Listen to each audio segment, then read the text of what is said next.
¿verdad? Este grupo de pacientes, ¿verdad? Van a presentar generalmente un estado pluripatológico y la mayoría va a tener, ¿verdad? Tanto características clínicas, funcionales, psicoafectivas, hasta no en el ámbito sociofamiliar, que los hace, ¿verdad? Subsidiarios de un abordaje diferenciado, ¿verdad? Recurrente. Entonces, este grupo heterogéneo de pacientes va a tener enfermedades muy prevalentes, ¿no? En la población con una cronicidad que desemboca, ¿verdad?, en complicaciones que tienen que ser tratadas, ¿no?, de forma recurrente. Bien, entonces la cuestión de esto es, ¿verdad?, que la mayoría de estos pacientes son geriátricos, esa es la cuestión, y eso es lo complicado, ¿no? Como son pluripatológicos, generalmente son de mayor complejidad por la polifarmacia, ¿no? A veces no puedes utilizar cierto tipo de medicamentos, es todo un caso.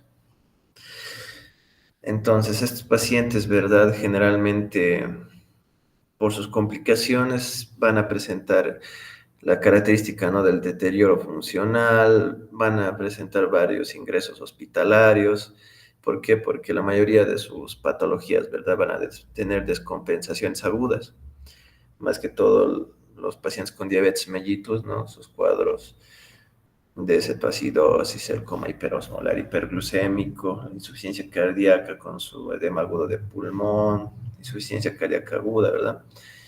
Y ellos no van a tener aparte, ¿no?, sus factores de riesgo que van a contrarrestar, ¿no?, y van a contrastar, ¿no?, con la morbimortalidad.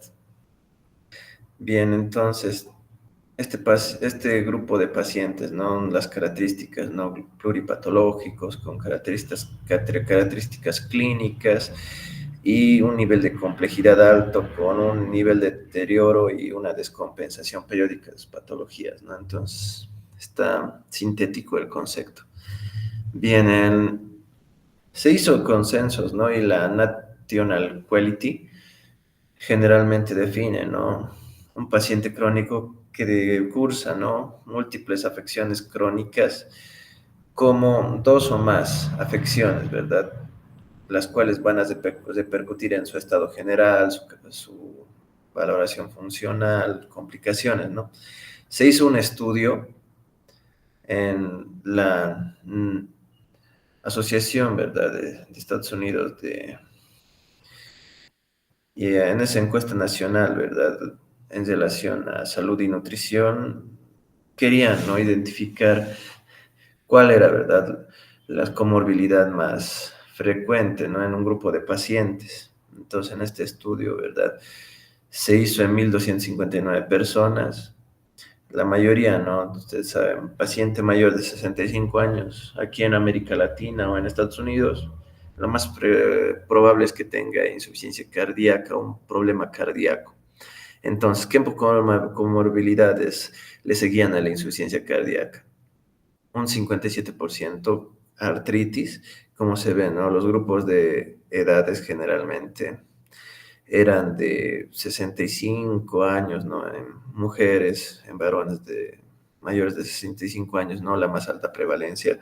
Y la artritis, un 57%, EPOC, ¿no? Un 25%. Lo que se tuvo, ¿no? La diabetes en un 25%. La insuficiencia renal fue un 24%, el ACV, ¿no?, un 14%. Y obviamente, ¿no?, que por las complicaciones de las enfermedades había bastantes pacientes con incontinencia urinaria, dificultad a la movilidad, caídas o mareos en un 35%, el deterioro cognitivo, la demencia vascular es mucho más frecuente ahora, ¿no?, como complicación de hipertensión no controlada.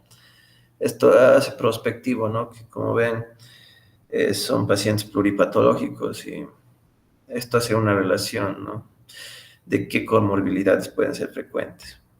Bien, para hacer una atención, ¿verdad?, de un paciente así, se tiene que tener, ¿verdad?, la integralidad, o sea, la atención centrada en un paciente. Nosotros podemos denotar, ¿no?, que para mejorar la calidad de vida de estos pacientes tenemos que hacer, ¿verdad? Uso de ciertos principios, ¿no?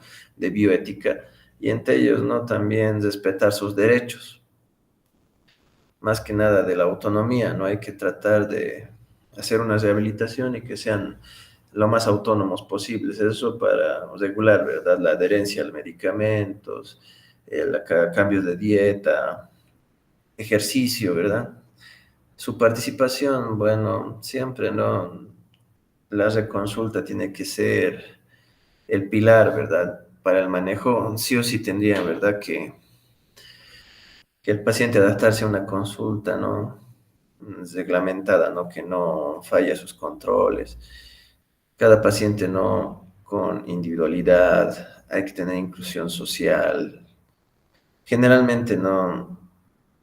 Todo va a repercutir, ¿no? En qué tan integral es la atención. Porque fuera, ¿no? De que haya un programa, ¿no? Personalizado de atención del adulto mayor, un programa, ¿no? Para pacientes diabéticos. Mucho va de intervenir, ¿no? Lo que es el entorno comunitario, la familia y la cuestión de las personas, ¿verdad? Con necesidades especiales. Entonces, ¿no? La ventaja de una atención, ¿verdad? Que cubre estos principios es que hay una mayor satisfacción, ¿verdad? En el tratamiento recibido para el paciente. El paciente percibe que hay una cierta mayor, ¿verdad? Calidad en la atención. La adherencia al tratamiento, como les dije, ¿no? El pilar es que el resultado de un médico se evidencia en qué tan bien su paciente cumple el tratamiento y si ese paciente, ¿no? Después de varios años presenta menos comorbilidades a raíz, ¿verdad? Del tratamiento. La atención, ¿verdad? Hay que ver el socio sanitario, ¿verdad? Este eje. Este más que nada, ¿verdad? Permite una evaluación integral de la persona, teniendo en cuenta, ¿verdad? Su naturaleza multidimensional. Este, ¿verdad? En ámbitos de lo físico, lo psíquico, social, espiritual. Entonces, este abordaje multidimensional, ¿no? Generalmente va a tener sus tópicos, ¿no? Como cómo diagnosticas, tratas la patología, tú realmente sabes cómo tu paciente se desenvuelve, ¿verdad? En sus actividades diarias, con generalmente, ¿verdad? Escalas ABD de actividades básicas. ¿Cómo está su valoración neuropsicológica? No es lo mismo, ¿no? Un paciente con una depresión mayor, menor, trastorno de ansiedad generalizada, a un paciente, ¿verdad? Con un estado mental saludable. La valoración social, ¿verdad? Esto, ¿no? Que siempre hay que solicitar valoración social, ¿verdad? En pacientes adultos mayores, ¿verdad? Que presentan esos factores de riesgo, ¿verdad? En su entorno familiar, de falta de apoyo, ¿no? Hay que valorar cómo son sus necesidades, ¿verdad? Tanto en lo emocional como en lo espiritual. Hay que ver, ¿no? Si el paciente cuenta con un cuidador o no. Cómo se puede intervenir en sus discapacidades, ¿verdad? Entonces, la valoración integral, ¿verdad? Dijimos, ¿no? Es multidisciplinaria y es un enfoque centrado en el paciente, la cual tiene que ser tanto clínica, funcional, mental, ¿verdad? Social. Y nosotros tenemos varias escalas, ¿no? Que vamos a ir viendo para la funcional, ¿verdad? Para actividades de la vida diaria, para evitar caídas del equilibrio, cómo se usa, ¿no? El riesgo de úlceras, ¿verdad? En el sacro, vamos a ver la valoración mental, ¿verdad? Entonces, todo esto, ¿no? Nos ayuda a tener un plan avanzado de cuidados, ¿no? Más que nada, el principal, ¿no? Factor para que el cuadro, ¿verdad? Del paciente empeore es que tenga ciertos niveles de incapacidad, peor, ¿no? Si no tiene cuidadores, tenga, ¿verdad? El paciente diabético, este proceso ulcerativo, el paciente, ¿verdad? Con osteoporosis, artritis, tenga caídas, riesgo de fracturas, ¿verdad? Hay que ver cada uno de estos puntos y tratar de intervenir. Entonces, la valoración funcional, ¿verdad? Como dijimos, cómo se desempeña en sus actividades habituales, ¿verdad? Puede mantener su independencia o no donde se encuentra. A mayor grado de deterioro funcional, ¿verdad? Dijimos que hay mayor riesgo, ya sea de mortalidad, de que ingrese al hospital, se interne más veces, de que haya dependencia, de que ese paciente ya sea institucionalizado, ¿verdad? Con necesidad de recursos sociales, bueno. Entonces, en las actividades de la vida diaria, ¿verdad? Nosotros vamos a definirlo, ¿verdad? Cómo van, ¿verdad? Las avanzadas en relación, ¿verdad? Actividades sociales, recreativas, trabajo, viaje, ¿no? Entonces, tenemos instrumentales, ¿no? El AIBD para ver cómo se interactúa, ¿verdad? Con el medio para mantener esa independencia. Eso a través del índice de Lapton-Brody, ¿no? Y en tareas de autocuidado tenemos el CACS y el Bartel. El más reconocido a nivel mundial, el Bartel, ¿no? Entonces, también otras, ¿no? Que llevamos ahí mencionando de marcha, caídas, ¿verdad? Y úlceras. Entonces, el índice de Anthony Brody, ¿no?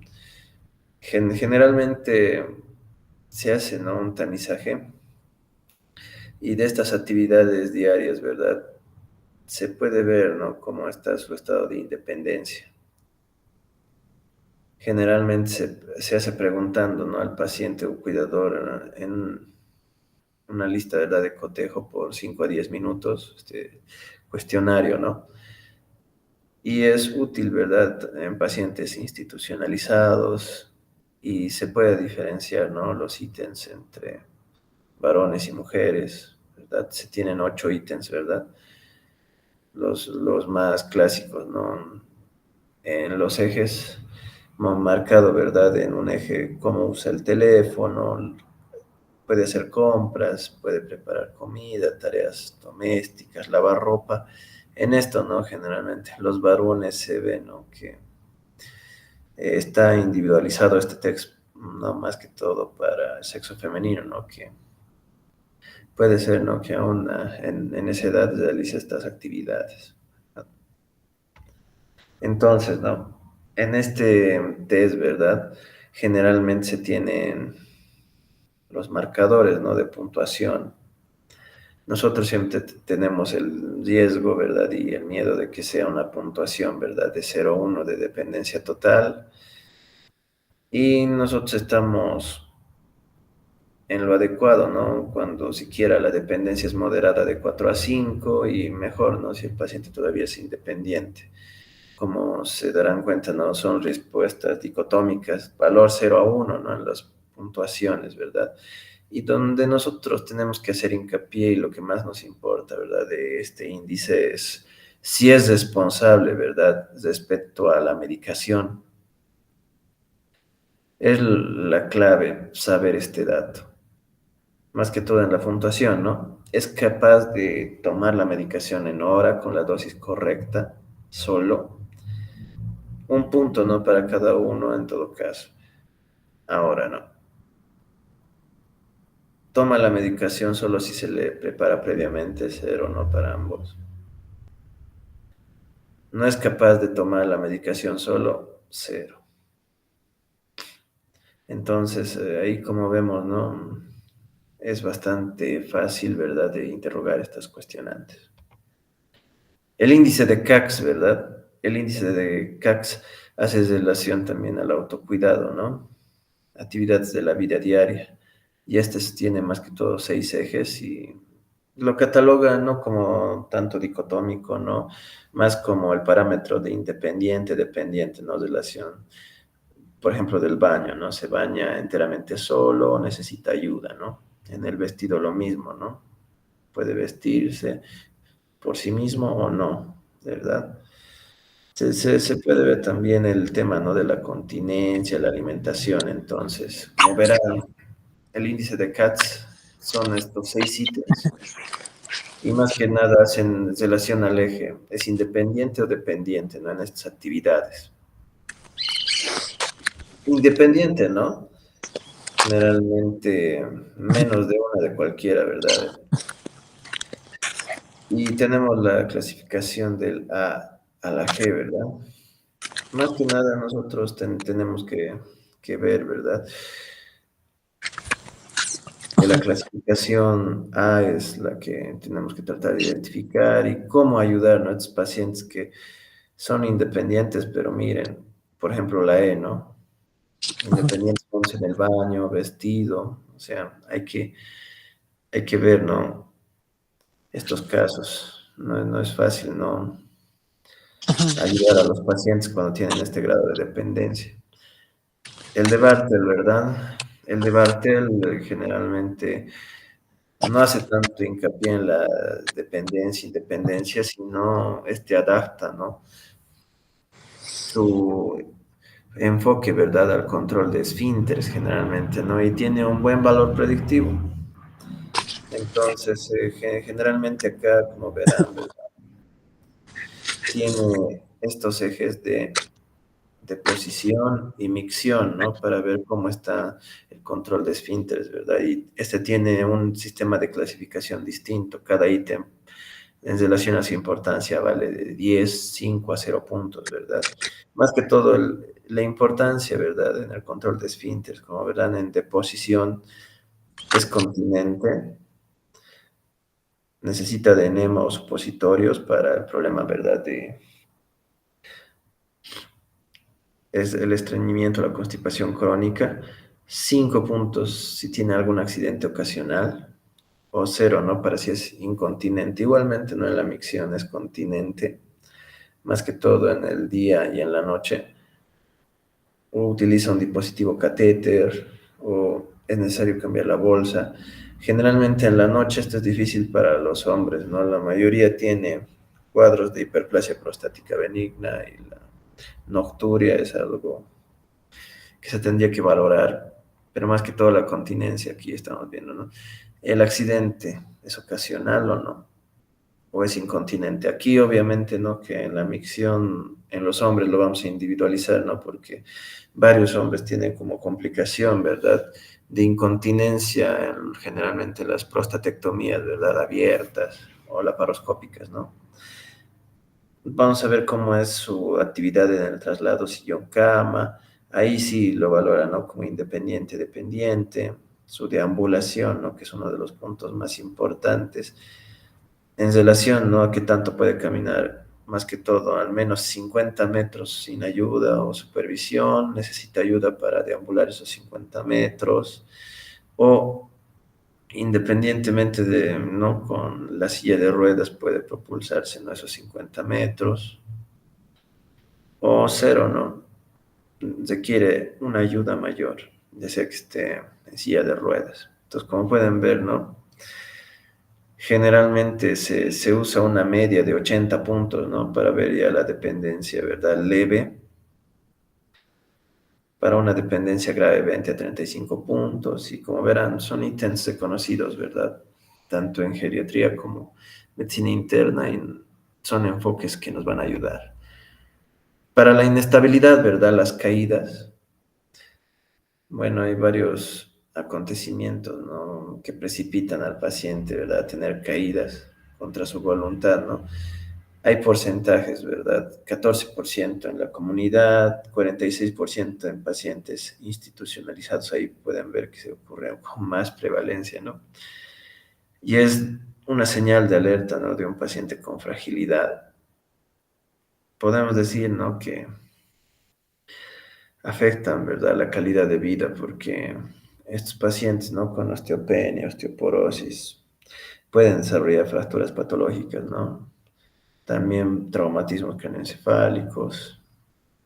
Y generalmente este síndrome es de alta complejidad y es multicausal, ¿no? O sea, es de un abordaje integral, porque tiene, ¿no? Varios factores y entre ellos tenemos tres ejes, ¿no? Intrínsecos, extrínsecos y circunstanciales, ¿verdad? Los intrínsecos propios del paciente, ¿no? Su edad, qué patologías tiene, cómo está su medicación. Entonces ahí no sabemos, ¿no? Que con el envejecimiento van a haber cambios más que todo en el sensorio, ¿verdad? En los sentidos, más que todo a nivel, ¿verdad? Del equilibrio en el sistema vestibular va a estar Muchas veces no hay pacientes con laberintitis. Vamos a ver, ¿no? Que puede haber también, ¿no?, alteraciones osteomusculares, ¿no? En relación a la fuerza, ¿no? Más que todo, todo ligado a cómo está su masa muscular, si tiene marcha lenta, si hay un déficit cognitivo, ¿no? En sus patologías, las más importantes sabemos, ¿no?, que son las neurológicas para esto, el ACV, el Parkinson, demencias, ¿no? Las musculoesqueléticas siempre, ¿no? Las que tienen una sinovitis inflamatoria, ¿verdad? De articulaciones diartrodiales, artritis, ¿no? En la artrosis también, ¿no? La degeneración ósea. Las cardiovasculares, ¿no? Siempre, ¿no? Pacientes con riesgo de sufrir síncope, lipotimia, ¿no?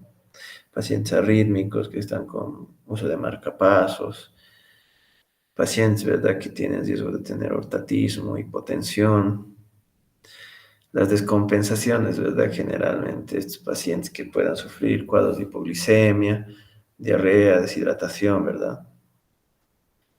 Generalmente para estos no se tiene que hacer una evaluación tanto en lo cognitivo, neurosensorial, circulatorio, musculoesquelético, ¿no? Por una caída, o sea, es un manejo un poco, ¿verdad?, reglamentado, pero va a ayudar a prevenir, ¿no?, problemas a los pacientes.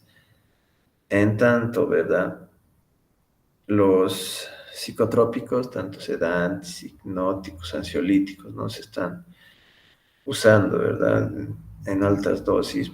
Y ese uso combinado no puede, ¿no?, causar mayores comorbilidades, ¿verdad?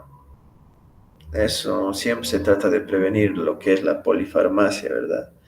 Como un factor de riesgo independiente, ¿verdad? De caída, porque muchos medicamentos tienen, ¿no?, sus efectos aditivos y sinérgicos, más que todo este grupo de medicamentos. Entonces, tenemos las escalas, ¿no?, para el riesgo de caídas. El test, ¿verdad?, de levántate y anda, ¿verdad?, hace relación a cuánto tiempo un paciente, ¿verdad?, puede mantener una marcha, ¿verdad?, estable, una marcha básica, ¿no?, en cronometrado, ¿verdad? Generalmente esto se hace, ¿no?, para ver su equilibrio con un calzado habitual, ¿verdad? Entonces, ¿verdad? Un tiempo generalmente hace relación, ¿verdad?, a estos parámetros de menos de 10 segundos, ¿no?, en relación a los problemas de equilibrio, ¿no? Como la normalidad, tiempo de 10 a 20 segundos, ¿verdad? Después de que hace la deambulación, ¿no? Ver si puede recobrar la marcha o no. Fragilidad, tiempo mayor a 20 segundos, ¿no? Que es alteración y riesgo de caída, ¿no? Entonces hay que ver, ¿no?, esta respuesta. Las caídas, ¿verdad?, se pueden hacer bajo esta escala de riesgo, ¿verdad?, de Dalton. Y generalmente este es más fácil de utilizar, ¿no? Tiene más ejes, ¿verdad?, que van a ser bastante apropiados, ¿no?, para definir los factores de riesgo, más que todo en puntuaciones igual de 0 a 1, ¿verdad? De si tuvo o no caídas previas, qué grupo de medicamentos consumen, ¿no? Como verán, da un punto a cierto tipo de medicamentos, sedantes, diuréticos, hipotensores, ¿verdad?, antiparkinsonianos, antidepresivos. En el déficit sensorial, ¿verdad?, cataloga como una puntuación de 1 a alteraciones visuales, auditivas, o si hay complicaciones, ¿verdad?, del ictus, el estado mental, cómo es su deambulación, ¿no? Segura con ayuda, insegura con ayuda o imposible, ¿no? Entonces, generalmente el alto riesgo de caídas en este cribado, ¿verdad?, es a partir de una puntuación de +3. Bien, para otro de los síndromes, ¿verdad?, de esta población, la inmovilidad, ¿verdad?, y lo que es las úlceras por presión, ¿verdad? Según su gravedad, nosotros vimos, ¿no?, que su manejo puede ser sencillo, ¿no?, en grados 1, grado 2. que afectan, ¿no? Más que todo a extractos de la piel, epidermis, dermis superficial, ¿verdad? Pero en el grado 3 donde ya se puede afectar al tejido subcutáneo y se puede llegar, ¿verdad?, hasta el músculo. Y en grado 4 músculo, hueso, estructuras adyacentes, ¿verdad? Más que todo esto, ¿por qué? Por la fistulización, los trayectos sinuosos, ¿verdad? Son riesgos graves, ¿no? Hay que intervenir, si bien en el grado 1 o 2 y va a ser fácil, ¿no?, su manejo, porque luego es un foco infeccioso grave. Por esto, muchos pacientes inmunodeprimidos pueden tener un foco séptico, ¿no?, cutáneo, imagínense, en grado 3 y 4. Entonces, su abordaje, como sabemos, ¿no?, siempre va a ser, ¿verdad?, interdisciplinario, ¿no? Entonces, ¿verdad? Se menciona, ¿verdad?, que hay factores tanto intrínsecos como extrínsecos, ¿verdad? En este caso, sabemos, ¿no?, que de lo intrínseco lo más importante va a ser si tiene, ¿verdad?, un trastorno neurológico para pérdida de sensibilidad, ¿verdad?, y función motora. Más que todo los neurológicos, ¿no? La famosa neuropatía diabética, disautonomías, la hemiparesia, hemiplegia, ¿no?, post-ACV, alteraciones nutricionales, ¿no? Más que todo, obesidad, desnutrición, inmunosupresores, ¿verdad? Que los traten con radioterapia, corticoides, citostáticos. En los fármacos, ¿verdad? Los DMARP, generalmente tantos pacientes que se tratan de artritis reumatoide con metotrexate, ¿no? En esos pacientes, sobre todo, hay que revisar, ¿no?, en la internación cómo está la región sacra, sí o sí. Tratamiento con sedantes, ¿verdad? Pacientes con aporte de oxígeno, ¿verdad? Bien, en los extrínsecos, ¿no? Más que todo, relación cómo está la incontinencia, si hay es un urinario fecal, hay buen hábito de higiene o no, cómo está la condición, ¿verdad?, de humedad y temperatura, si tiene, ¿verdad?, superficies de apoyo no adecuadas, como es la cama del paciente, si utiliza, ¿verdad?, dispositivos, ya sean de oxigenoterapia, ventilación mecánica no invasiva, sondas, ¿no?, férulas, si tiene incapacidad de cambios posturales el paciente por sí mismo, ¿verdad? Hay varios factores. Entonces, se tiene que identificar, ¿no?, qué individuos, ¿no?, tienen estos factores y cómo prevenir, ¿verdad? Viendo, ¿no?, cada factor específico de cada uno. Siempre se hacen intervenciones no estructuradas, se ven todos los factores de riesgo y el juicio clínico, ¿no?, que es vital. Y hay escalas, ¿verdad? Norton y Braden, ¿no? La Norton es muy antigua, la Braden, ¿verdad? Del año 1985, siquiera. La Braden, ¿no?, que toma en cuenta 6 apartados, ¿no? Puntuación 1 a 4, ¿no? Viendo la gravedad, ¿verdad? Entonces, ¿verdad? Generalmente hace relación, ¿verdad?, a si hay exposición a la humedad, cómo está la percepción sensorial del paciente, su actividad, movilidad, nutrición, ¿verdad? Y riesgos de lesiones. Aquí generalmente, ¿verdad?, se tiende, ¿no?, que lo más, ¿verdad? Lo más concreto, ¿no?, es importante es la humedad, ¿no?, y la percepción sensorial, ¿verdad? Y fuera de esto, la capacidad de función motora, ¿no?, de movilidad. Fuera de eso, estos 3 puntos son los más importantes y los riesgos, ¿no? Catalogar riesgo alto, menor a 12 puntos, moderado de 13 a 14, riesgo bajo, ¿no?, si es menor de 75 años de 15 a 16, mayor a 75 cambia, ¿no?, de 15 a 18 el riesgo bajo. Entonces aquí se dan cuenta, ¿no?, que la puntuación más alta es se tienen pacientes sin riesgos, ¿no? Y la puntuación más baja es al que tiene más riesgos. Entonces, más que tú identificar que tiene más riesgo, ¿no? La región constantemente húmeda, que su percepción sensorial sea limitada, ¿no? Ya ese paciente ya tiene, por ejemplo, un problema de neuropatía periférica, pie diabético, obviamente que puede desarrollar úlceras, ¿no? Percepción sensorial. El paciente no presenta, ¿no? Una cuadriplegia, obviamente que va a estar encamado casi todo el tiempo, ¿no? Entonces, se suman los factores de riesgo.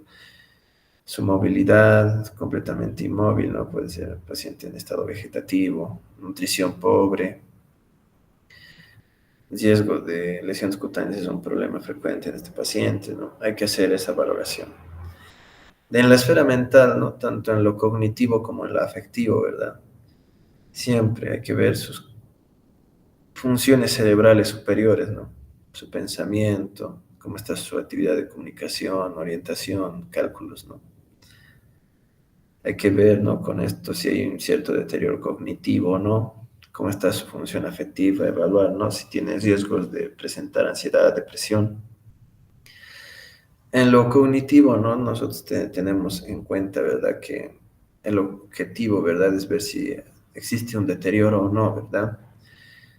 Entonces, generalmente hay test de valoración cognitiva, ¿verdad? Que van a ayudar, ¿verdad? A ver, ¿no? Si hay en la exploración, ¿verdad? Hay una falla en el juicio clínico, hay una falla, ¿verdad? Entre la comunicación del paciente al profesional. Ver, ¿no? Cambios en el tiempo y la respuesta al tratamiento del paciente. Entonces, se van a utilizar los test, ¿no? De Pfeiffer, generalmente se puede utilizar el de Feinstein. Nosotros el que vamos a ver es el de Pfeiffer, ¿no? Que es más sencillo de utilizar y más sencillo de puntuar. Generalmente se puede hacer en unos 5 minutos, ¿no? Cualquier persona que se quiera valoración de capacidad mental se puede hacerlo, más que todo, ¿no? El tamizaje para paciente geriátrico. En las limitaciones, ¿verdad? Hay deterioros muy leves que no pueden ser detectados, ¿no? Ni cambios pequeños en la evolución, pero generalmente nos va a ser útil, ¿no? Entonces, las funciones cognitivas, ¿no? Que nos permite, ¿verdad? Valorar memoria a corto o largo plazo, atención, orientación, información de hechos cotidianos, capacidad matemática, ¿no? Aquí tenemos, ¿no? Lo concreto, ¿no? Preguntar la fecha, qué día de la semana, nombre del lugar donde está, su número de teléfono, ¿no? Es lo principal para ver la memoria, cuál es su dirección si no tiene teléfono, su edad, fecha de nacimiento, cosas pequeñas, ¿no? Y sabemos, ¿no? Que de 0 a 2 errores es normal, ¿no? Obviamente. De 3 a 4 un déficit cognitivo, ¿no? De leve, 5 a 7 moderado, 8 a 10 grave, ¿no? Ahora se hizo también, ¿verdad? Un inventario neuropsiquiátrico, ¿verdad? Para ver cómo están los síntomas, ¿verdad? Neuropsiquiátricos y conductuales, ¿verdad? En pacientes, más que todo que ya sufren, ¿no? Posibilidad de tener demencia, ¿no? Entonces, este es un test psicométrico, ¿verdad? El que más se utiliza y generalmente el Cummings está valorado, ¿no? Para ver cómo está la respuesta, ¿no? A ciertos psicofármacos, ¿no? Y ver su control. Hacen relación, ¿verdad? Una serie de síntomas, más, no, más que nada en puntuación 1 a 4, ¿no? 0 si es ausente, 1 si es ocasional, ¿no? Una vez por semana, 2 a menudo, ¿no? Alrededor de una vez por semana, 3, ¿no? Si es varias veces por semana, pero no a diario, y 4, ¿no? Cuando es diario. Entonces, ahí también se puede ver, ¿no? El índice de gravedad del paciente. Si le genera poca molestia leve, es un poco más molesto, ¿no? Moderado, grave, ¿no? Pues es molesto para el paciente. Entonces, ¿verdad? La puntuación máxima podemos decir que 12 puntos, ¿no? En su escala y el test completo 144. Entonces, esto también es útil, ¿no? Para la guía psicoterapéutica. En lo afectivo, ¿no? Los problemas de siempre, ¿no? Depresión y ansiedad. Ya dijimos, ¿no? Hay varias patologías donde pueden prevalecer, más que todo, complicaciones, ¿no? Secuelas de ACV, los pacientes con Parkinson, neoplasias. Se utilizan herramientas igual para su cribaje, ¿no? La más usada es la Yesabake. Esta verdad es reconocida, ¿no? Y generalmente, ¿no? Tiene su versión abreviada que es más fácil de usar, ¿no? Para el tiempo de atención clínica de 15 preguntas, ¿no? Y generalmente hace alusión igual al índice, ¿verdad? También de cómo él no tolera las actividades diarias, cómo va manejando su eje, ¿verdad? Emocional en relación a su satisfacción, su interés por realizar actividades o no, su sentido de la vida, su capacidad, ¿no? Para tolerar el aburrimiento o no, su estado de ánimo, ¿verdad? Entre ellas se puede mencionar, ¿verdad? Que hay un punto de corte, ¿no? En 5 de 6 y que la normalidad, ¿verdad? Es de 0 a 4 puntos, ¿no? La depresión probable de 5 a 9 y la establecida mayor a 10. Lo único, ¿no? Que no es muy útil en pacientes con disfunción cognitiva moderada grave, más que todo es leve donde se puede utilizar, ¿verdad? Esta es otra escala, ¿verdad? La de Hamilton, ¿verdad? Para ver la depresión, ¿verdad? Se puede mencionar, ¿verdad? Que la versión más actual se actualizó, ¿verdad? En 1986 por Ramos Brieva. Y hace alusión, ¿verdad? A ítems, ¿verdad? De melancolía, ansiedad, el sueño, ¿verdad? Y que una puntuación va, ¿verdad? De 0 a 54, ¿verdad? Más que todo en ámbitos de ligera menor, moderada grave y muy grave, ¿no?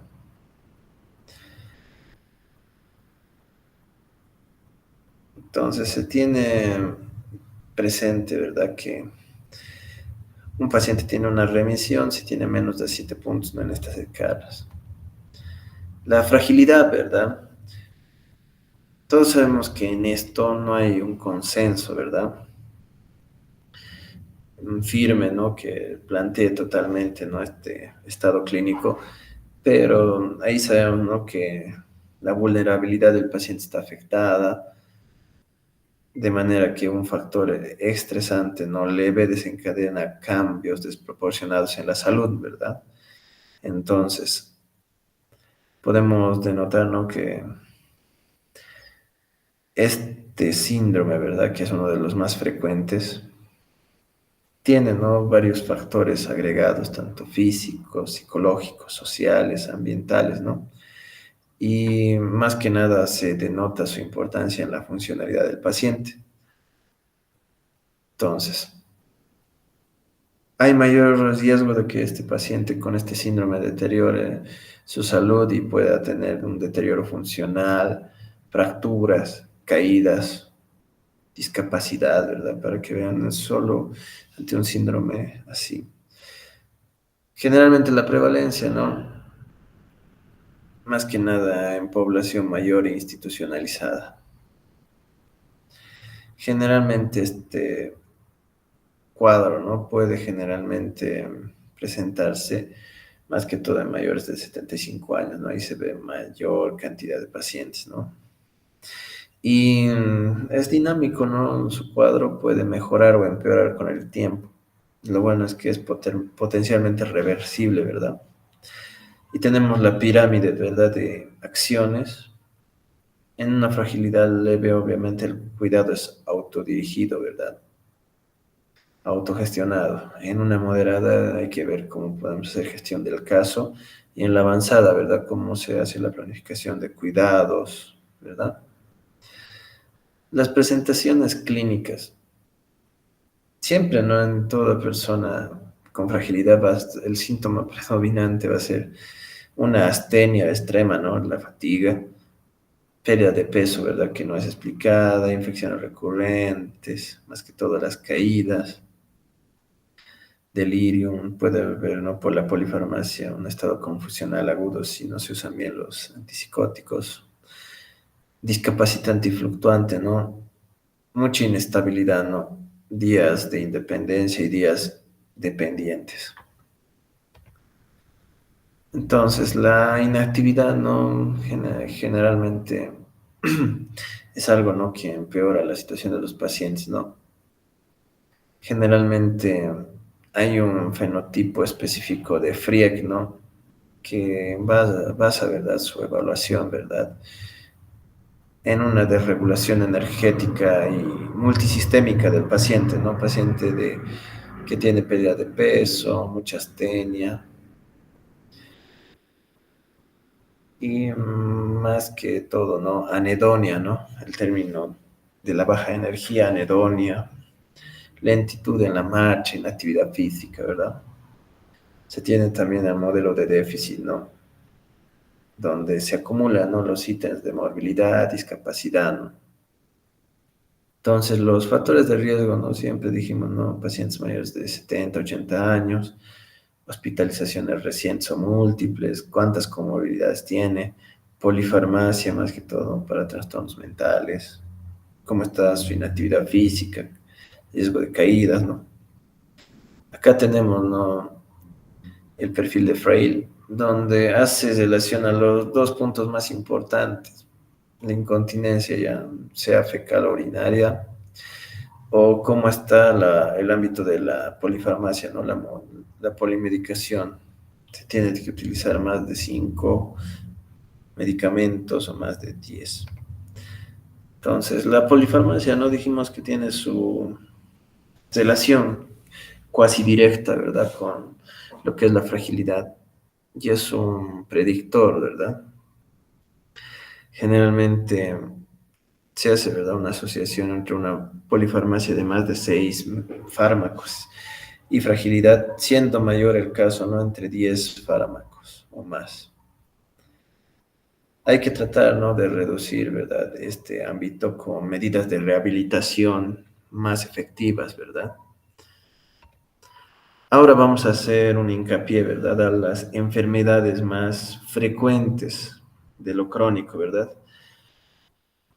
El trastorno metabólico más frecuente a nivel mundial de atención primaria, obviamente la diabetes mellitus tipo 2, aunque últimamente existen controversias, ¿no? En la guiada de cómo diferenciamos de diabetes mellitus tipo 2 de la LADA, la diabetes insidiosa, ¿verdad? De aparición en el adulto.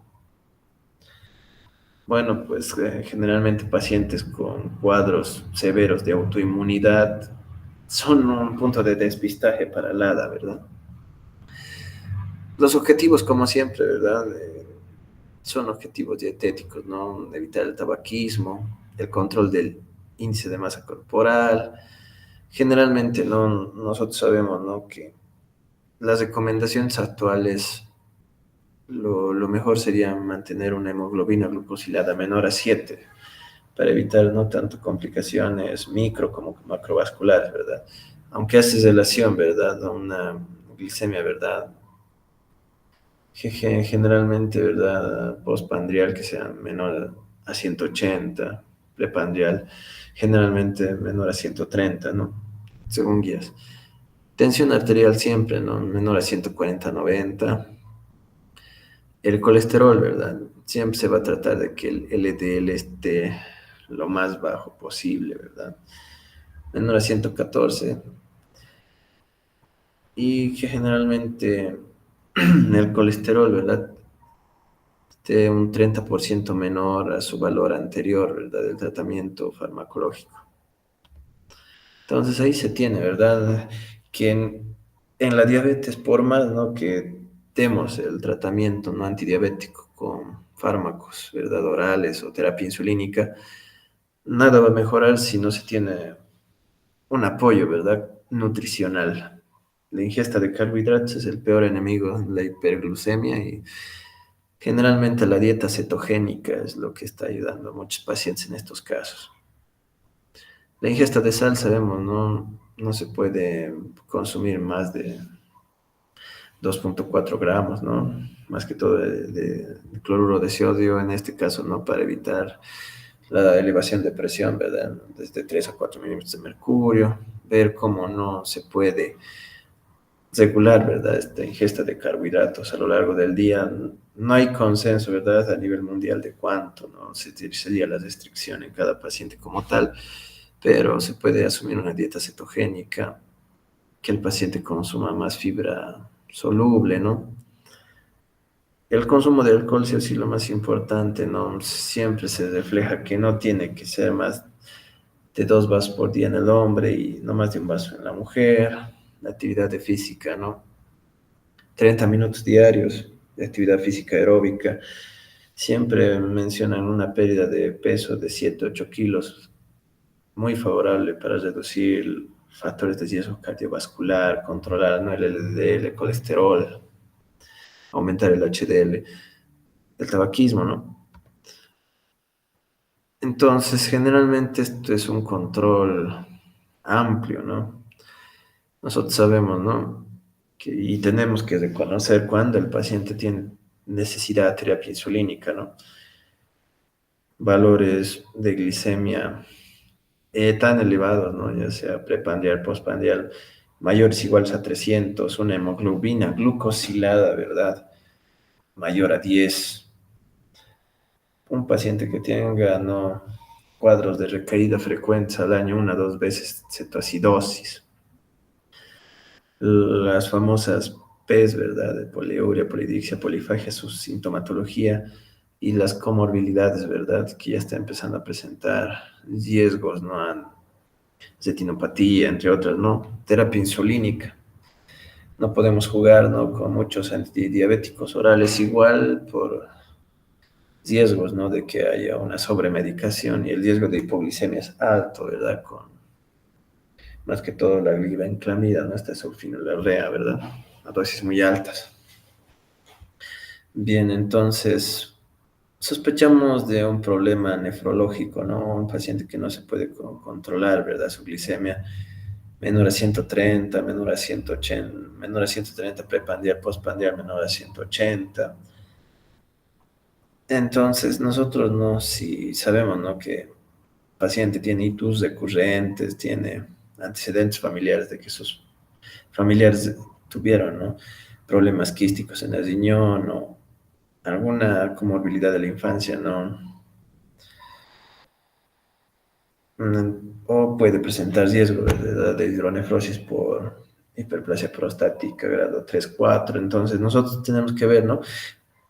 Una medida buena para proteger al riñón en tratamiento diabético, ¿verdad? El uso de las glifosinas, ¿verdad? La epaglifosina, estos inhibidores de receptores, ¿verdad? De SGLT2, que ayudan, ¿verdad? A inhibir, ¿no? Los receptores GLUT2, ¿verdad? Que están en el túbulo contorneado proximal, porción S1, S2, tan útiles, ¿no? Para evitar la albuminuria, la microalbuminuria, ¿no? Y que el filtrado glomerular sea, pues, ¿verdad? Conservado, esta tasa de filtración. Sabemos, ¿no? Una tasa de filtración menor a 60, ya el riesgo de presentar estadios de insuficiencia renal, G1, G2, derivar, ¿no? En nefrología, en oftalmología, ¿no? Siempre realizar las pruebas de agudeza visual, ¿no? Más que todo puede haber una pérdida aguda, ¿no? La glaucoma neovascular, famoso en los diabéticos, o también la retinopatía, ¿verdad? Diabética. La nutrición, ¿no? Entonces, ¿qué es lo que se prioriza? ¿Qué es lo que se ve que se va a dañar más rápido en un paciente diabético? Pues tanto lo nefrológico como lo oftalmológico. Entonces, no le generemos dependencia, ¿verdad? Tratar de hacer este manejo. Y obviamente, ¿no? En lo cardiológico, todo paciente con diabetes va a tener cierta dislipidemia, va a tener factores de riesgo cardiovasculares y eso, ¿verdad? Nos va a llevar a pacientes con angina estable, inestable, síndromes coronarios, ¿no? Entonces, hay que evitar que este paciente tenga, ¿verdad? Esta angina inestable, una posibilidad de un STEMI, ¿no? Un síndrome coronario agudo con elevación de cemento cum. Bueno, más que nada, hay que evitar que este paciente, ¿verdad?, sufra infartos. Y ahí, eso también va viendo, ¿no? Si controlamos bien su presión o no. Y en la nutrición siempre, ¿no? Los tres ejes, ¿no? Al menos vamos a proteger riñones, ojos, corazón y en lo nutricional vamos a dar un punto del 50%, ¿no? 50% es de su cambio de la dieta y 50% es de nosotros, de la terapia antidiabética. Bien.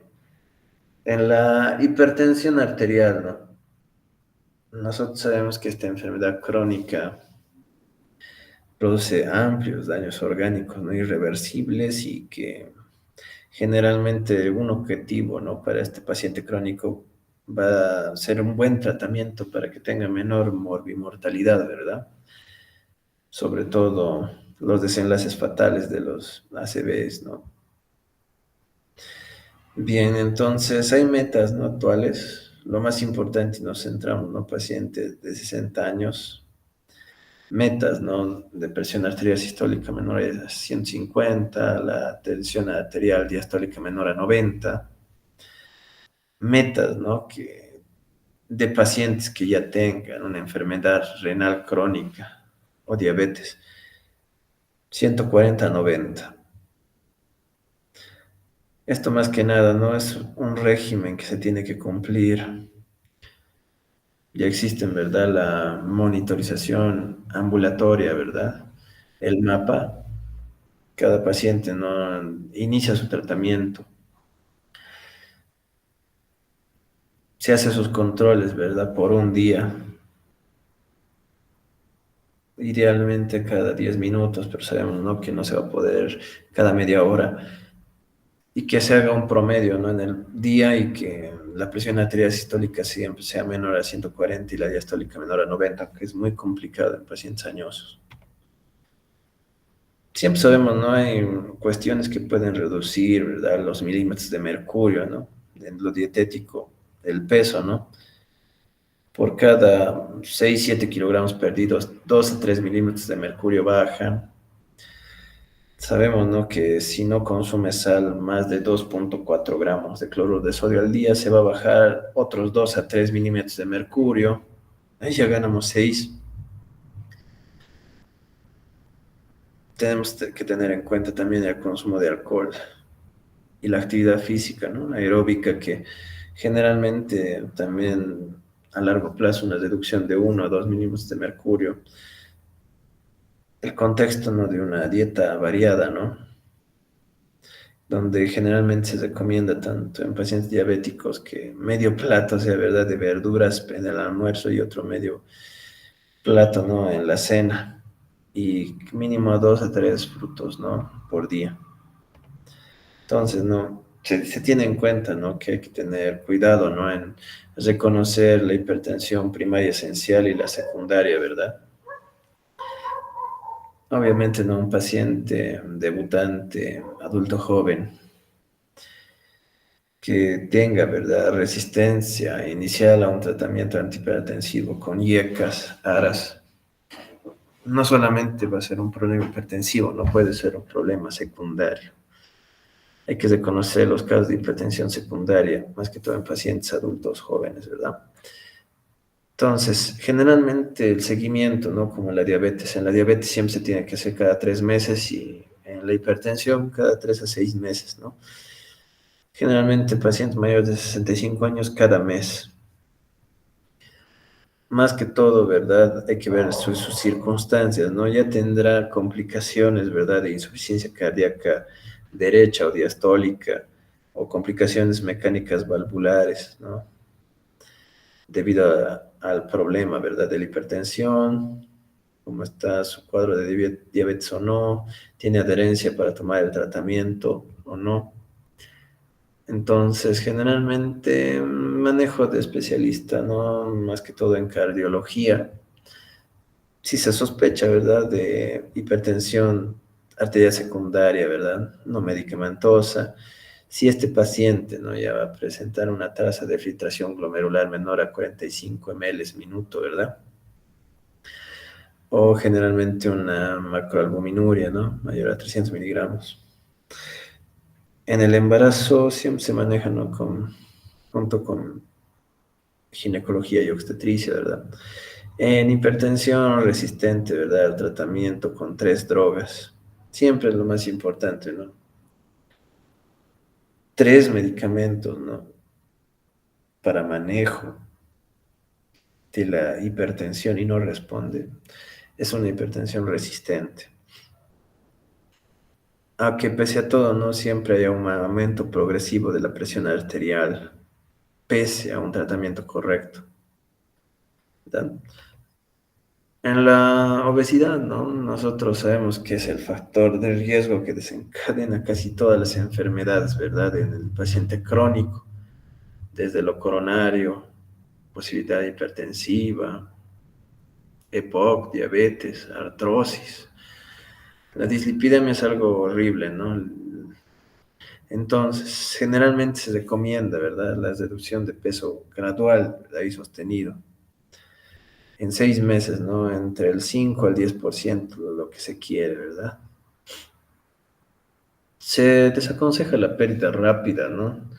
De 1,5% por semana y más de 1,5 kilogramos por semana en un mes, ¿verdad? Ya que se asocian, ¿verdad? Estados, ¿verdad? Sabemos, ¿no?, que el riesgo, ¿verdad?, de una colecistitis litiásica y de la formación, ¿verdad?, de litiasis biliar también se puede estar inducida, ¿verdad?, por estados de ayuno prolongados, ¿verdad?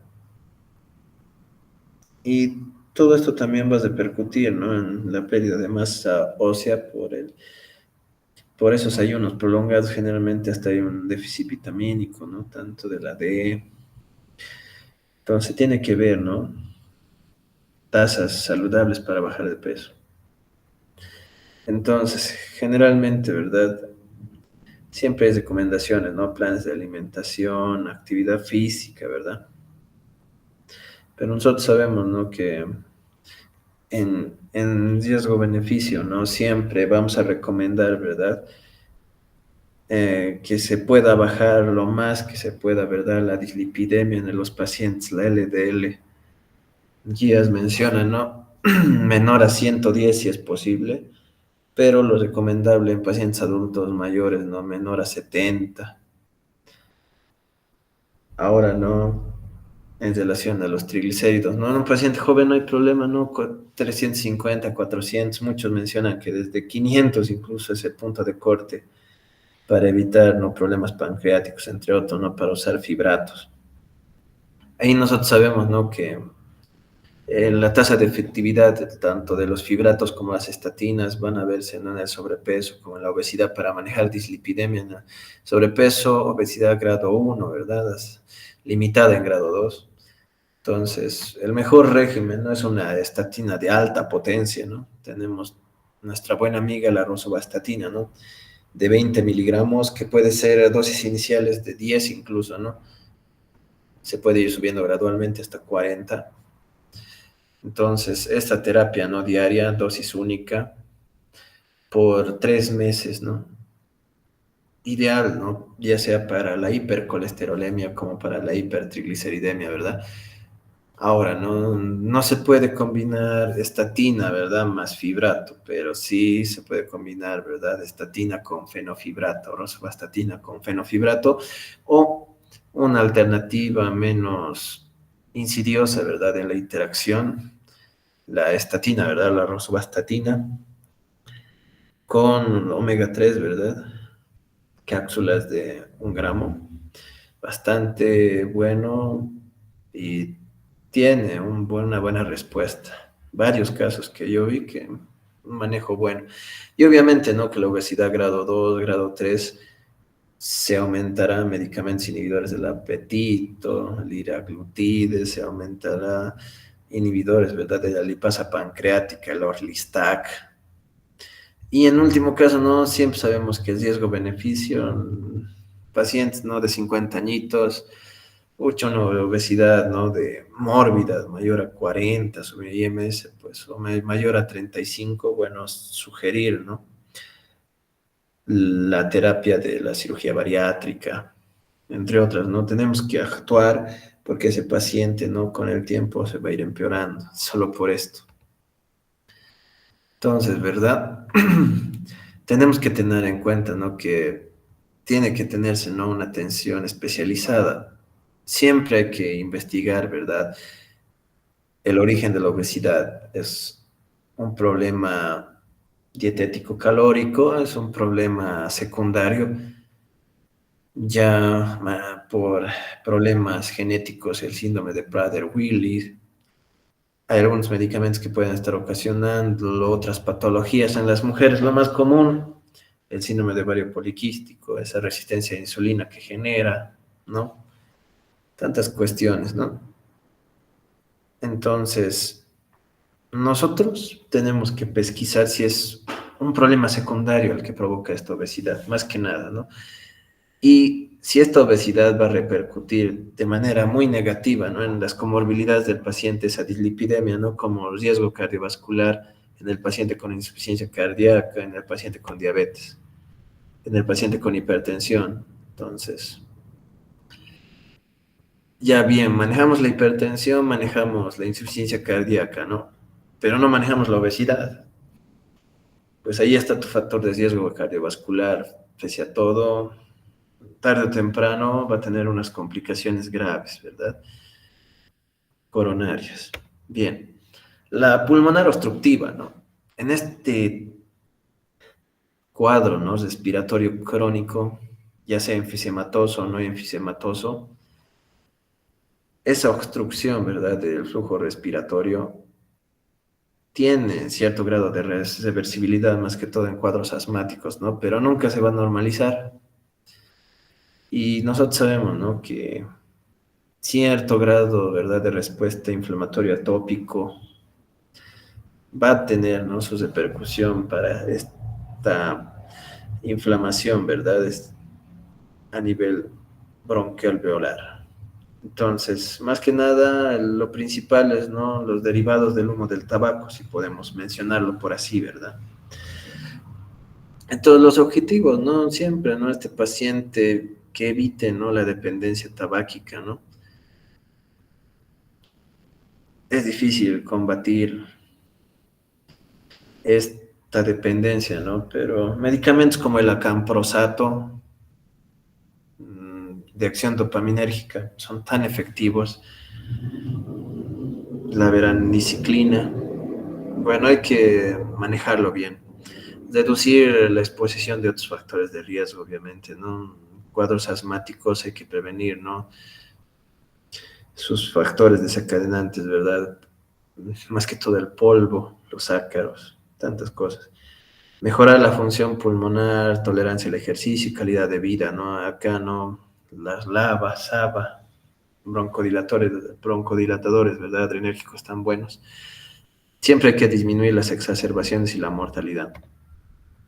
Entonces sabemos, ¿no? Dejas el tabaco, es el principal factor a cambiar para el EPOC. Es lo mismo, ¿no? Tú tratas ese EPOC enfisematoso o asmático, pero tu paciente es tabáquico. Bueno, no estás tratando la enfermedad, pero no la causa. El ejercicio, ¿no? Siempre es bueno. ¿Cómo hacemos el automanejo? Más que todo esto, su guía de medicación, ¿no? Con SABA, LABA. La inmunización, vital siempre. Evitar, ¿verdad? Las infecciones respiratorias, más que todo las neumonías multilobares, las bronconeumonías en estos pacientes. Pobre paciente, ¿no? Ya tiene su pulmón afectado, una infección respiratoria más. Siempre, ¿no? La vacuna contra la influenza estacional anualmente, la antineumocócica y programas de rehabilitación, ¿no? Fisioterapia respiratoria, ¿no? Para que el paciente tenga más tolerancia al ejercicio. Bueno, la oxigenoterapia, ¿verdad? Domiciliaria. Criterios, ¿no? Pacientes con hipoxemia, ¿verdad? Crónica en reposo. Cuanto su presión arterial de oxígeno, ¿verdad? Menor o igual a 55 milímetros de mercurio, ¿no? Respirando aire ambiente. Generalmente se recomienda, ¿no? Que sea al menos de 15 horas, ¿no? Diarias, pero esto es difícil de cumplir, al menos solo en la noche, ¿no? Esta hipoxemia crónica, ¿no?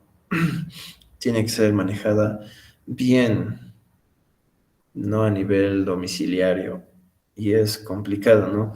Que el paciente a veces tenga su tanque de oxígeno, que tenga su mascarilla con reservorio, ¿verdad? La más utilizada, la mascarilla, ¿verdad? Con reservorio, sin reinhalación parcial, que nos permiten, ¿no? Volúmenes respiratorios buenos, a alto flujo, ¿verdad? De 10 a 15 litros que nos permiten aportar desde 80 a 100, ¿verdad? FiO2. Cuando hacemos esta oxigenoterapia de buena calidad, bueno, pues nuestra FiO2 para pacientes adultos mayores, mayor a 90, todo de maravilla. Esta suplementación con mascarilla, ¿verdad? O también con dispositivos, ¿no? De ventilación mecánica no invasiva, dependiendo, ¿no? El cor pulmonar es una complicación que vamos a ver, ¿no? En estos pacientes, ¿no? Si no manejamos bien su hipoxemia crónica. Siempre, ¿no? La posibilidad de tener esa insuficiencia cardíaca derecha, la policitemia secundaria con un hematocrito mayor al 55%, la hipertensión pulmonar.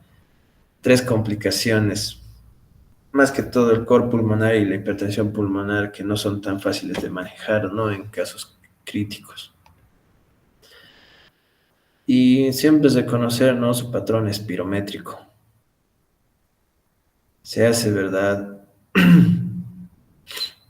Al menos cada 6 meses o anualmente, ¿no? Para ver, ¿no? Cómo está su BEP1, ¿no? Nosotros sabemos, ¿no? Que criterios de GOLP hacen relación, ¿no? Leve una BEP1 igual o mayor al 80%, moderada de 50% y menor al 80%, severa menor a 50%. Desde leve, el manejo tiene que ser, si te toca un paciente leve, de maravilla, ¿no? Para que evitar que se complique. Más que nada, ¿no? Nuestro grupo famoso, ¿verdad? De broncodilatadores, ya sea LAMA, SABA, nuestros corticoides inhalados.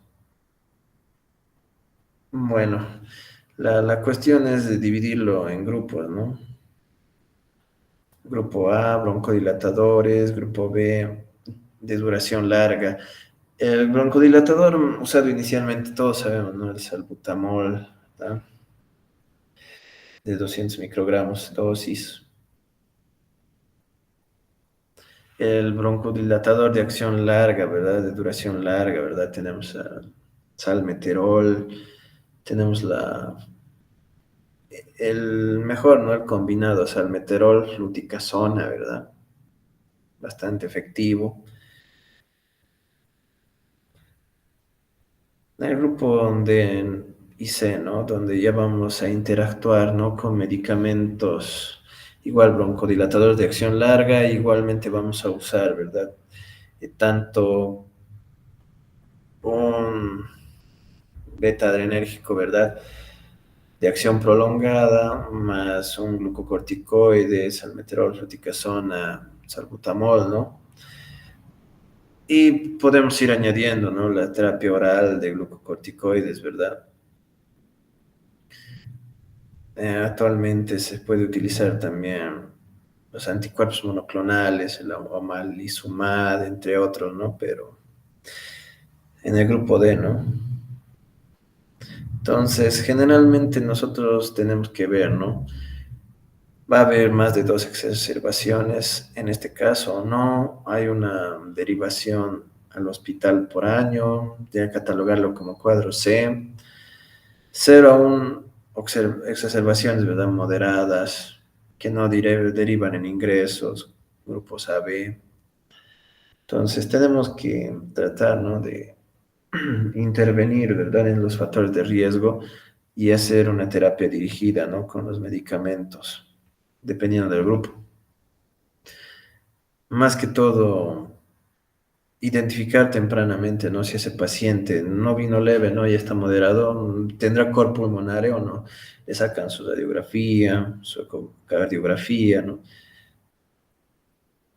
¿Por qué está con un descenso acelerado de la función pulmonar? PEP 50, pasado un año del diagnóstico. ¿Cuáles son las exacerbaciones? ¿Cuál es la hospitalización, el motivo no frecuente? ¿Cuáles son los síntomas, no? Que están desproporcionados para el deterioro de la función pulmonar? Hay candidatos, ¿no? Que están, ¿verdad?, sometidos a listas, ¿no? De trasplante pulmonar, más que todo en menores de 65 años, esto más que nada en Estados Unidos. ¿Cuál es la dificultad del manejo? Habrá un problema genético asociado con el déficit de alfa-1 antitioxina, paciente con fibrosis quística, tantas cosas que se pueden valorar. Ya para ir acabando, ¿no? La enfermedad renal crónica, ¿no? Tanta prevalencia mundial, un 8%, ¿verdad? Y está subdiagnosticada en estadios iniciales, ¿no? Entonces, estas personas, ¿verdad? Con una tasa de filtración glomerular menor a 60 ml minuto, ¿verdad? Tenemos en cuenta, ¿verdad? Que toda persona mayor de 50 años, ya sea que tenga hipertensión o diabetes, va a tener ese riesgo, ¿no? De presentarla por las complicaciones. Nefropatía hipertensiva, túbulo intersticial o una glomerulosclerosis multifocal, ¿no? Diabética. Entonces, siempre hay que hacer la evaluación, ¿verdad? En estos pacientes. Más que todo en sanos, cada 2 a 5 años, ¿no? Más que todo hipertenso, diabetes. En personas sin enfermedad renal previa y con, ¿verdad? Diabetes o hipertensión o ambos anualmente, ¿no? Entonces se tiene, ¿verdad? Presente, ¿verdad? Los grados de la insuficiencia renal, ¿verdad? Por categorías de acuerdo a la tasa de filtración. Todos vamos a tener pacientes, ¿no? Con diabetes que llevan a estar al grado 3A, 3B. Entonces, más que nada nosotros vamos a hacer un tamizaje, ¿no? También de los criterios A1, A2, A3, ¿no? Con la albuminuria. Entonces nosotros tenemos que distinguir la microalbuminuria de la macro, ¿no? La macro de 300. Entonces, como se menciona, ¿no? Todo diabético va a estar mal posiblemente de los riñones, los ojos y el corazón. Entonces, nosotros tenemos que hacer ese tamizaje y no esperar, ¿no? Que el paciente evolucione a un DIGO G3B, G4, evitar que posiblemente su terapia, ¿no? De hemodiálisis y reemplazo renal. Entonces, siempre se tiene que derivar, ¿no? Un especialista nefrólogo, ¿no? Siempre, siempre, más que todo en esos pacientes, ¿verdad? Con recurrentes descompensaciones de diabetes o sus emergencias, urgencias hipertensivas, porque de hecho ya ustedes saben, ¿no? Un paciente diabético muchas veces por su cetoacidosis, su coma, va a presentar un shock hipovolémico no hemorrágico, ¿verdad? Y en todo paciente con un shock hipovolémico no hemorrágico siempre va a haber una injuria renal, ya sea leve o moderada, prerrenal, ¿verdad? Entonces, revisarlo al paciente, ver si tiene un riesgo evolutivo. Es grave, ¿no? De notar en tu paciente, ¿no? Una caída de filtración glomerular mayor a 5 ml por año. Hay que tomar en cuenta esto. Está en las guías, digo, ¿no? 2024. ¿Cómo está su albuminuria, proteinuria, ¿no? Ya está con macroalbuminuria 3. Su enfermedad renal crónica con hipertensión resistente, lo peor de todo, su hipertensión es resistente, directamente no lo pienso, lo mando al nefrólogo. Microhematuria no justificada, deterioro de la función renal aguda, alteraciones persistentes del potasio, enfermedad renal hereditaria. Entonces, no es fácil no manejar la enfermedad renal crónica, más que todo en estadios G3B, G4, G5. Evitamos, ¿no?, al paciente mayores complicaciones, ya sea, ¿no?, que usemos el protectores renales, ¿no?, en la diabetes, la epanglifosina, ya sea que nuestro tratamiento antihipertensivo sea bueno, pero al menos un año que tenga su valoración nefrológica por el nefrólogo. Eso, ¿no? Los cuidados. Siempre tener en cuenta el rastreo, el tamizaje en cada paciente, nuestra consejería, aspectos básicos como no ser tan polifarmacéuticos y ver las inmunizaciones, ¿no?, para prevenir las enfermedades infectocontagiosas transmisibles, ¿no? Aquí está el ejemplo, ¿no?, de nuestros pacientes, ¿verdad? Y el trajín que sufren. Por ejemplo, esta mujer de 79 años con hipertensión, diabetes, osteoporosis, osteoartritis y EPOC. Miren cuántos medicamentos tiene que tomar. A las 7 despierta con medidas respiratorias, ¿no?, con su relajante muscular hipatropio. Para su osteoporosis, su ácido alendrónico, ¿no?, 70 miligramos semana. Aquí como recomendaciones, ¿verdad? Todos los días, como es diabética, se revisa la planta de los pies, sus pies, ¿no?, para buscar procesos ulcerativos, ¿no? Se siente erguida durante 30 minutos al día mientras toma alendronato, hace un baño de sol de 15 minutos, se controla el azúcar, ¿no? El azúcar, la glicemia, ¿no?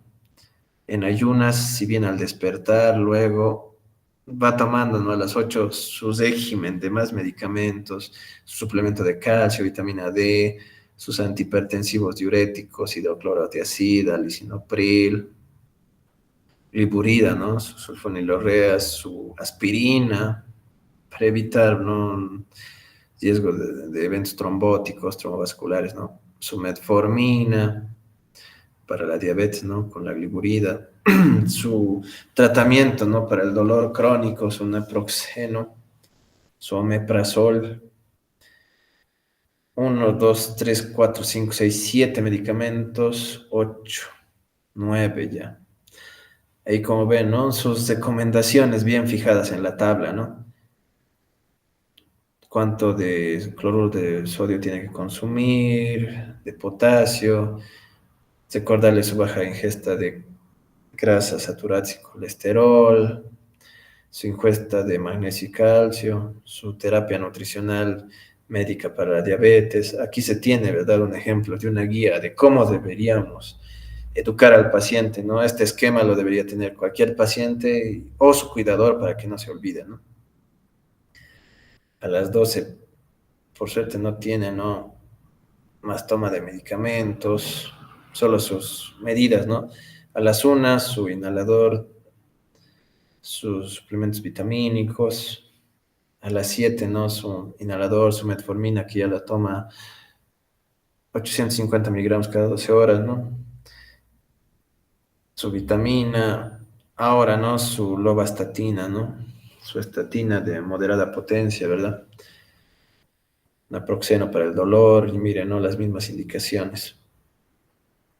A las 11 p.m. igual, ¿no?, su hipratropio, de ser necesario su albuterol para que pueda dormir, su glucocorticoide, ¿no? Y miren, es un manejo polifarmacéutico, más de 10 medicamentos, pero con las medidas higiénico-dietéticas, valoraciones, ¿no?, mensuales. Se puede evitar, ¿no?, más complicaciones y que esté, ¿no?, con un estado de dependencia.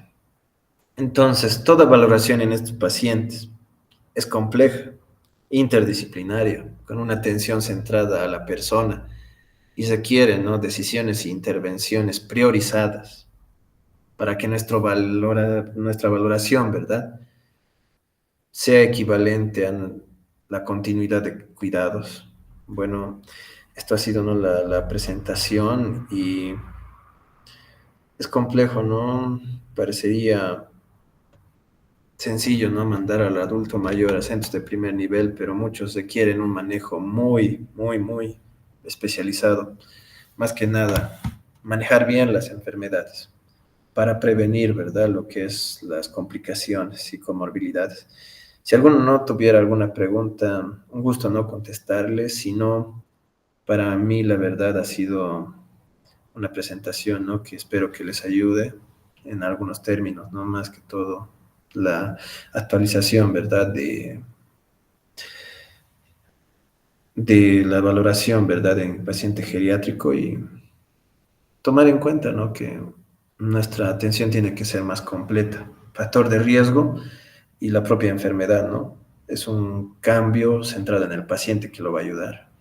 Muchas gracias, la verdad. Estoy no con esa alevosía, ¿no? De haberles podido brindar esta clase. Es una de las clases más importantes, ¿no? Y que hay mucho todavía por estudiar en esto de enfermedades crónicas, pero vimos, ¿no? Los tópicos y espero, ¿no? Que haya sido de su utilidad. Muchas gracias, ¿no? Por estar en la clase. Muchas gracias, ¿no? Por su participación en las anteriores clases. Entonces, muchas gracias, Sugeri, por tu apreciación. Nos vemos, ¿no? En la siguiente, que va a ser nuestra última clase. Un gusto. Pasen muy buena tarde, ¿verdad? Muchas gracias, Otilda. Hasta luego, entonces. Si no, no hay preguntas, ¿no? Bueno, hasta luego.